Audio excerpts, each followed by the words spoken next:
എല്ലാരും പ്ലാന്റിലോട്ടായിരിക്കും അല്ലേ? എന്റെ അനിമാരെ, നിങ്ങൾ കാറിലോട്ട് കയറ്, ഞാൻ കൊണ്ടാക്കാം. 6 കിലോമീറ്റർ അല്ലേ ഉള്ളൂ. ഈ വെയിലത്ത് വെറുതെ നടന്ന് ക്ഷീണിക്കണ്ട. അങ്ങനെ നടന്നു പഠിക്കുന്നവരല്ല ഞങ്ങൾ. ഈ തീയിൽ കുരുത്തത് വെയിലത്ത് പാടില്ല എന്നല്ലേ പറയാറ്? വെയിലത്ത് പാടിയില്ലെങ്കിൽ ഇടികൊണ്ട് പാടും. എന്താടാ പറഞ്ഞേ? ഏയ് മാഷേ, വെറുതെ ഇരിക്കേ. കെ സാറേ, ഒരു നാടിനെയാകെ കലാപത്തിലേക്ക് വലിച്ചിടരുത്. തന്നെ ഇതൊരു മുന്നറിയിപ്പ് നോട്ടീസാ. ഇതൊരു അപേക്ഷ പോലെ ഞങ്ങൾ മുന്നിൽ വെക്കുക.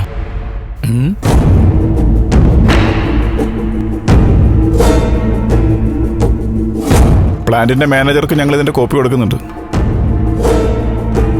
ദയവ് ചെയ്ത് നിങ്ങൾ ആ പ്ലാന്റ് നടച്ച് പൂട്ടണം. സാറിനെ പോലുള്ളവർ ജനങ്ങളുടെ കൂടെ നിൽക്കേണ്ടത്. പിന്നീട് നിങ്ങളുടെ എന്ത് കാര്യത്തിന് വേണേലും ഞങ്ങളുണ്ടാവും. പൂട്ടാൻ വേണ്ടിയിട്ടാണെങ്കിൽ ഞാൻ ഈ പ്ലാന്റ് മെനക്കെട്ട് തുറക്കണമായിരുന്നോടോ? ഇത് നല്ല തമാശ. നിങ്ങൾ അധികം വരുന്നില്ലല്ലോ. രഹസ്യമായിട്ട് പറയാം, നല്ലൊരു തുക നിങ്ങൾക്ക് എല്ലാവർക്കും കിട്ടത്തക്ക രീതിയിൽ ഞാൻ തരാം.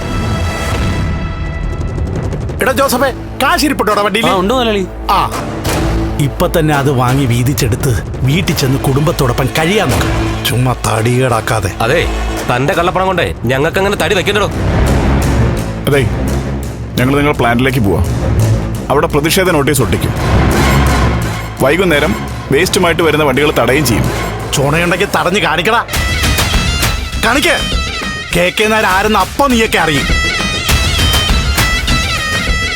ഇടികൊണ്ടേ ചോരതൊപ്പ് നീയൊക്കെ. നിനക്കൊക്കെ സമരം ചെയ്യണമെങ്കിൽ MLA ദേവിയുടെ വീടിന്റെ മുന്നിൽ ചെന്ന് ചെയ്യടാ. അവളായിരിക്കും പെർമിഷൻ തന്നെ. ഓ, അവിടെ ഞങ്ങൾ പോകുന്നുണ്ട്. ആദ്യം നിങ്ങളുടെ പ്ലാന്റ് പൂട്ടിച്ച ശേഷം തൽക്കാലം ഞങ്ങൾ നോട്ടീസ് ഒട്ടിച്ചിട്ട് വരാം. ഒറ്റ ഒരുത്തൻ ഇവിടുന്ന് പോവില്ല. എന്റെ പ്ലാന്റില് സമരമൊന്നും പറഞ്ഞ് കാലൂത്തിയ ആ കാലിയാൻ വെട്ടും. കെ സാർ കൈയെടുക്കും. അതെ, ഇത് ഞാൻ കാശ് കൊടുത്ത് വാങ്ങിയ എന്റെ സ്ഥലമാ. മാലിന്യ പ്ലാന്റിലേക്കുള്ള വഴി. മര്യാദയ്ക്ക് ഇവിടെ നിന്ന് ഇറങ്ങി പോവാൻ നോക്കടാ, ഇല്ലെങ്കിലേ ഇറക്കും ഞാൻ. ഒന്ന് പോ സാറേ. ആരും കൈ വെക്കരുത്.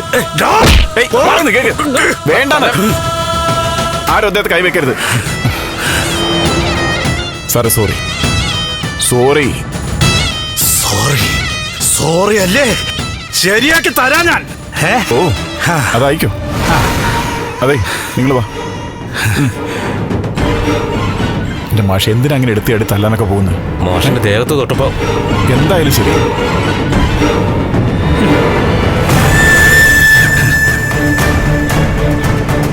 വണ്ടി എടുക്കട്ടെ മുതലാളി? പോയി വണ്ടി എടുക്കണ കോപ്പേ. എടു.